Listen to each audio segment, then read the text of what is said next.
ابو جہل جحیم میں ہے اور عبداللہ بن ابی حاویہ میں ہے. حاویہ سب سے نیچے ہے, حاویہ کے اوپر جحیم ہے. حاویہ منافقوں کے لیے, اس میں عبداللہ ہے, اور جحیم مشرکین کے لیے, اس میں ابو جہل ہے.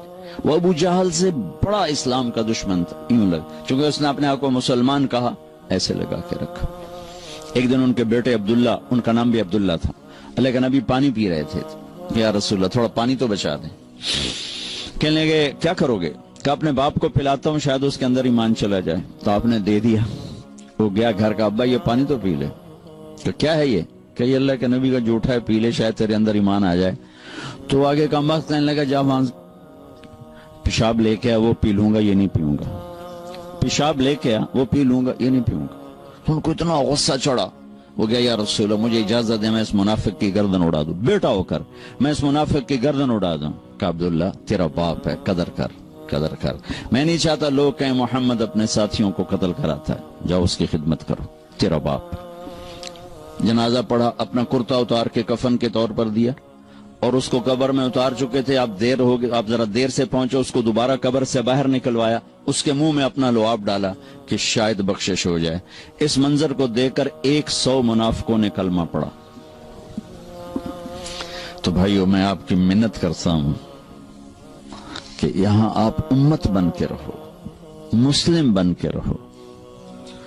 جو تمہارا عقیدہ ہے, جو تمہاری سوچ ہے, اس کو گلے سے لگا کے رکھو, لیکن دوسروں کو احترام دو, عزت دو, سب کو اپنا سمجھو. سارے ہم نے تو غیروں کو اپنا بنانا تھا, ہم نے اپنوں کو غیر بنائے تھے. تو کتنی بڑی ظلم و زیادتی کی بات. جس کے دل میں ذرہ کے برابر بھی ایمان اٹکا رہ گیا, ایک دن جنت میں جائے گا. چونکہ ایک دفعہ ایسا ہوگا کہ جہنمی لوگ مسلمانوں کو کہیں گے کہ تم بھی دوزخ میں, ہم بھی دوزخ میں, تمہارے ایمان کا کیا فائدہ؟ تو اللہ تعالیٰ اس پر فرمائیں گے کہ جس نے زندگی بھر میں ایک دفعہ لا الہ الا اللہ کہا, اسے جنت میں ڈال دو. جس نے زندگی بھر میں ایک دفعہ خالی میرا نام لیا ہے, اس کو بھی جنت میں ڈال دو. پتہ نہیں اللہ تعالیٰ کس کو کس بات پہ خوش ہو کہ اللہ اس کو جنت دے دے, ہمیں کیا, اور کس بات پہ ناراض ہو کہ اللہ ہماری پکڑ فرما دے. کوئی خبر ہے؟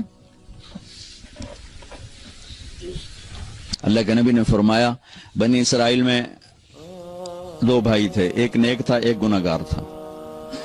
تو نیک کہتا تو بہت گندا ہے, وہ کہتا یار مجھے اللہ پہ چھوڑ. وہ روز اس کو تو بڑا گندا ہے, وہ کہتا یار مجھے اللہ پہ چھوڑ. تو ایک دن کہنے لگا تیری بخشش نہیں ہو سکتی, اللہ کی قسم اٹھا لی. وہ دونوں مر گئے.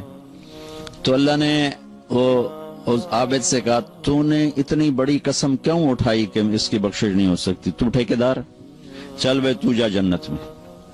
اگر تو نے میری رحمت کو پابند کیوں کیا, اس کو ڈالو جہنم میں. تو کسی مسلمان کو حقیر نہ سمجھو,